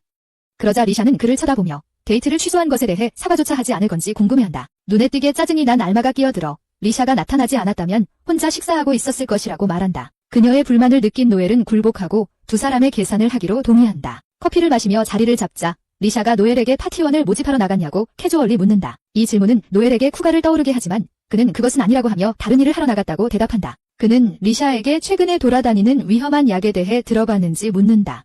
리샤는 고개를 끄덕이며 왜 궁금한지 묻는다. 노엘은 약물이 놀라울 정도로 강력하지만 조절할 수 없는 분노를 유발하는 심한 부작용이 있다고 설명한다. 그는 그것이 통제되지 않고 퍼져나가고 있다는 사실을 언급하고 리샤에게 울프의 무리에게 경계하라고 알려달라고 요청한다. 리샤는 노엘이 그들을 걱정하는 것이 이상하다고 느끼지만 그는 단지 파트너로서 정보를 공유하는 것이라고 손사래를 친다. 리샤는 일어나 가겠다며 이제 일하러 가야 한다고 말한다. 그녀는 알마에게 다시 만나자고 제안하며 이번에는 사업 파트너가 아니라 친구로서 만나자고 말한다. 알마는 그 아이디어에 환하게 웃으며 가장 친한 친구가 되자고 제안한다. 리샤는 동의하고 노엘도 함께하자고 초대하지만 그는 손을 흔들며 가라고 말한다. 리샤가 떠난 후 노엘은 self-reflective sentence would be needed here, but given the context, it might be better to omit it or adjust it accordingly. Let's assume it's omitted for now. 그런 다음 장면은 갬비노 가족의 기지로 옮겨가며 미겔과 쿠가가 지금은 포로 상태로 서 있다. 그들은 가족의 잔인한 수장인 엘버트 갬비노 앞에서 선다. 엘버트는 그들이 알람베르 가족의 것을 훔치는 것을 그냥 두고 볼 수 없다고 언급한다. 그는 알람베르의 수장이 미겔을 발견 즉시 넘기라고 명령했다고 덧붙이며 미겔은 자신이 절대 잡히고 싶지 않은 마지막 사람이라는 것을 깨닫는다.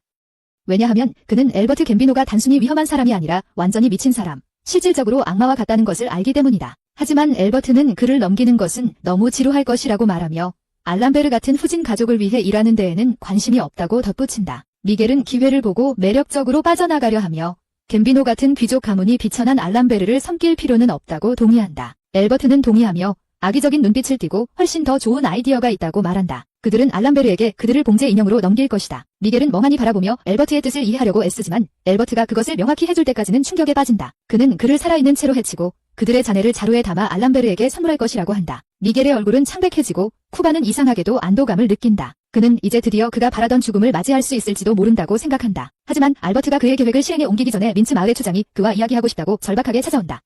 빌에 대한 억압에 관해서 추장은 자신의 상황을 설명하고 알버트는 추장이 갚을 의도가 있었음을 빠르게 알게 된다. 하지만 노엘이라는 이름의 악당 탐정이 그가 가진 모든 것을 강탈했다. 추장에 따르면 그는 저항하려고 했다고 한다. 그러나 노엘은 그의 아내와 딸을 인질로 잡고 그의 눈을 찔러버려 선택의 여지가 없었다. 그는 노엘이 품이 갬비노스에게 아쉬운 마음이 있다면 차라리 그에게 넘기라고 말했다고 덧붙인다. 추장이 계속 말하며 자신의 목숨을 구하기 위해 노엘에 대한 분노를 더욱 자극하려 하자 알버트의 분노는 끓어오른다. 알버트는 이 노엘을 반드시 정의의 심판을 받아야 한다고 선언한다. 하지만 그는 추장에게 자신이 지불을 기대할 것이라고 말하고 추장이 안도하자 알버트는 지연에 대한 대가를 치러야 한다고 덧붙인다. 추장은 절박하게 더 이상 돈이 없다고 말하지만 알버트는 이미 이를 알고 있으며 침착하게 추장의 오른팔을 대신 가져가겠다고 말한다. 그는 긴 검으로 알려진 쿠가를 힐끗 쳐다본다. 누군가를 베는 기술을 가지고 있는 그에게 단지 나무지팡이 하나로 두목의 팔을 잘라내라고 요청한다. 미겔은 쿠가에게 서둘러 알버트의 명령을 따르라고 재빨리 명령한다. 하지만 쿠가가 시작하기 직전 알버트는 약을 하나 꺼내어 자신을 황홀한 상태로 만들며 피를 즐기기 위해 약이 필요하다고 말한다. 쿠가가 두목의 팔을 자르기 위해 다가가자 두목은 쿠가가 막대기로 그렇게 할 수 없다고 비웃는다. 하지만 쿠가는 그의 손을 아무렇지도 않게 베어낸다. 이 잔인한 기술에 감명을 받은 알버트는 기뻐하고 미겔은 그 순간을 잡아 쿠가가 자신이 직접 훈련한 검투사라고 자랑하며 알버트에게 우정의 선물로 그를 제안한다. 장면이 전환되고 우리는 쿠가가 새로운 갑옷을 입고 알버트의 노예가 되는 모습을 본다. 그가 갑옷을 입을 때 기억이 밀려온다. 그의 어머니는 한때 아름다움으로 유명했고 아버지는 성공적인 상인이었다. 그들은 행복한 삶을 살았고 어느 날 절에 가서 건강한 아이를 얻기를 기도하던 중에 강도들에게 습격당했습니다. 강도들은 그의 아버지를 의식을 잃게 만들었고 그가 깨어났을 때는 아내가 강간당하고 심리적으로 상처받은 것을 발견하여 충격을 받았습니다. 이 사건은 구가의 어머니를 절망에 빠뜨렸고 몇 달 후 그녀는 그를 출산하였습니다. 하지만 구가의 아버지는 아이를 미워하며 자신이 자신의 아이로 볼 수 없을 정도로 그를 바라보았습니다. 하루는 구가의 어머니가 그를 돌보며 슬프게도 그의 아버지에게 아들을 보아달라고 부탁하였습니다. 하지만 그의 아버지는 의심스러운 말만 중얼거리며 그녀를 더욱 우울하게 만들었습니다. 그날 밤 구가의 어머니는 스스로 목숨을 끊었고 그 순간부터 그의 아버지는 술에 취해 지냈습니다. 구가는 부모님의 사랑을 갈망하며 아버지와 친해지려 했지만 항상 거절당했습니다. 마저도 하인들은 그를 멸시하며 어머니와 함께 죽는 것이 더 나았을 것이라고 생각하였습니다. 구가는 버림받은 아이로 자랐고 어느 날 아침 그는 배 위에서 깨어나 곧 자신이 노예로 팔려갔음을 알게 되었습니다. 여기서 그는 처음으로 마이클을 만났다. 그는 주인이라고 자신을 소개했다. 그런 다음 마이클은 그를 지하 그래디에이터 대회라는 잔혹한 세계로 던져넣었다. 그리고 쿠가가 첫 번째 싸움에서 이겼을 때 마이클은 그를 칭찬했고 그것은 누군가가 처음으로 그에게 승인을 해준 순간이었기에 쿠가는 눈물을 흘렸다. 하지만 행복은 오래가지 않았다. 그는 곧 자신이 여전히 단지 노예일 뿐이라는 것을 깨달았다. 현재로 돌아와 쿠가는 새로운 장비를 갖추고 준비 상태에 서 있다. 그는 어떤 운명이 기다리고 있는지 준비하고 있다. 그런 다음 장면은 노엘과 로키가 오래된 건물에서 대화하는 것으로 전환된다. 노엘은 왜 로키가 여기로 불렀는지 묻는다. 로키는 그가 소중한 고객이기 때문에, 그리고 무료 정보를 공유하고 싶어서라고 말한다. 그는 갬비노 가족이 노엘의 목을 배려한다는 사실을 털어놓는다. 그 후 로키는 상황을 설명한다. 노엘은 알베르트 갬비노가 민트 마을 수장이 퍼뜨린 거짓말을 믿었다는 것을 빠르게 알아차린다. 그리고 이제 그들은 노엘을 노리고 있다. 노엘은 알베르트가 그렇게 속아 넘어졌다는 것이 어리석다고 생각한다. 로키는 고개를 끄덕이며 갬비노 보스가 논리보다 충동적으로 행동하는 완전한 미쳤다고 부르짖는다. 노엘은 그 다음에 갬비노의 옛보스가 명예로운 사람이었다는 소문을 듣고 그런 사람이 어떻게 알베르트에게 유산을 넘길 수 있는지 이해할 수 없다고 말한다. 로키는 알베르트가 그의 유일한 아들이었기 때문일 수 있다고 설명한다. 그러나 사실 그는 이전 관계에서 태어난 백생아였으며 성년이 되었을 때 가족으로 받아들여졌다. 갑자기 노엘은 무장한 누군가의 무거운 발소리를 듣고 로키가 자신을 배신했다는 것을 재빨리 깨닫는다. 로키는 그를 안타깝게 바라보며 사과하고 노엘은 그에게 고객을 정보 제공자로서 배신하는 것은 프로로서의 평판을 완전히 망친다고 말한다. 로키는 그것을 알고 있다. 하지만 그는 자신의 일보다 자신의 삶을 더 소중히 여기고 있다고 인정하며 다른 곳에서 새롭게 시작할 만큼 돈이 충분하다고 말한다. 하지만 노엘은 동요하지 않고 로키의 계획에 구멍이 있음을 지적한 후 차분하게 그의 총을 겨누며 그를 살려둘 이유가 없다고 말한다. 노엘은 로키를 그리 싫어하지 않았기 때문에 아쉬운 일이라고 덧붙인다. 로키는 자신도 같은 기분이라고 말하며 놀랍게도 차분한 결심으로 자신의 운명을 받아들인다. 노엘은 궁금해하며 왜 갑자기 죽음을 받아들이는지, 방금 전에는 그것을 피하려고 그렇게 필사적이었는데 물어본다. 로키는 오늘 밤 배신한 것은 노엘이 아니라 정보 제공자로서의 자신의 자존심이라는 것을 깨달았다고 대답한다. 이 변화에 감명을 받은 노엘은 총을 내리고 그를 살려주기로 결심한다. 그는 로키에게 수도를 떠날 필요가 없다고 말하며 자신이 가빈노 가족 전체를 혼자서 처치할 것이라고 선언한다. 여기서 로키가 자부심을 다시 세울 수 있고 도시에서 그를 재건할 수 있다는 말이 추가됩니다. 노엘은 차분하게 로키에게 가라고 말하면서 눈물을 흘리는 로키가 보이는 듯 안도감을 느낍니다. 로키는 복종하고 혼자 남은 노엘은 전투 포션을 마신다며 그것이 10분 동안 전투력을 높여주지만 그 이후의 역류는 정말 심하다고 설명합니다. 그때 암살자가 도착하고 노엘은 놀라움을 감추지 못하며 쿠바라는 것을 알게 됩니다. 노엘은 쿠바가 세상에서 더 큰 위치로 올라갔다는 것을 알아차리고 쿠바는 노엘의 관심사가 아니라고 거칠게 답합니다. 노엘은 어깨를 으쓱하고 시작하자고 제안하며 적어도 이번에는 방해받지 않을 것이라고 덧붙입니다. 하지만 쿠바는 노엘과 싸우는 것을 원치 않으며 아직 은 오드 힘의 실버 코인이라는 사실을 회상합니다. 그러자 노엘은 미소를 지으며 쿠바가 그저 놔둘 것 같다고 생각하지만 쿠바는 머리를 저으며 주인의 명령을 거스를 수 없다고 말합니다. 그럼에도 불구하고 공정성을 맞추기 위해 쿠바는 자신을 공식적으로 소개하며 C등급이며 특수기술은 절단이라고 밝힙니다. 노엘은 쿠바가 자신의 능력을 공유하여 공정성을 유지하려 한다는 것을 빠르게 알아차리지만 그의 동정은 필요 없습니다. 그래서 그는 자신의 기술을 공개함으로써 응답하며 MP 비용이 전혀 들지 않는 기술을 사용합니다. 그런 다음 몇 발의 총알을 발사하지만 쿠바는 쉽게 피하고 반격하며 노엘도 피해야 합니다. 노엘은 전술을 바꾸고 불타는 총격을 가한다. 쿠바가 신체적인 전선형 타입이라 불꽃 저항력이 없다고 생각한다. 하지만 쿠바는 불꽃을 가로막고 통과하며 노엘을 놀라게 한다. 그는 쿠바가 공기를 베어내며 진공을 만들어 불꽃이 타오르지 않도록 산소를 빼앗았다는 것을 깨닫는다. 그 두 사람은 빠른 타격의 교환으로 충돌한다. 어느 순간 노엘은 가족의 보석을 겨냥하며 저속한 타격을 시도하지만 쿠바는 피하고 더러운 싸움을 하지 말라고 꾸짖는다. 노엘은 생사가 걸린 싸움에서는 규칙이 없다고 반박한다. 그는 플래시뱅을 사용해 쿠바를 일시적으로 눈이 멀게 하지만 쿠바는 모든 방향으로 정밀한 배기를 날리며 그를 저지한다. 쿠바가 보지 못하는 상황에서도 그의 정밀함을 관찰한 노엘은 쿠바가 이전에 공중에 공격을 설정해 두었고 필요할 때마다 그것을 발동할 준비가 되어 있다고 깨닫는다. 그것이 그의 배기 능력으로 작용하는 것이다. 쿠바는 눈을 감고 공격을 하자 노엘은 그의 기절한 울음소리로 그를 기절시키려 하지만 쿠바는 아무렇지 않게 그것을 무시한다. 실패한 시도로 노엘은 뒤로 비틀거리며 균형을 잃고 그의 울음소리가 쿠바에게 영향을 미치지 않았다는 충격에 건물의 가장자리에서 넘어지게 된다. 시청해주셔서 감사합니다. 다음 편을 놓치지 않으려면 구독해주세요.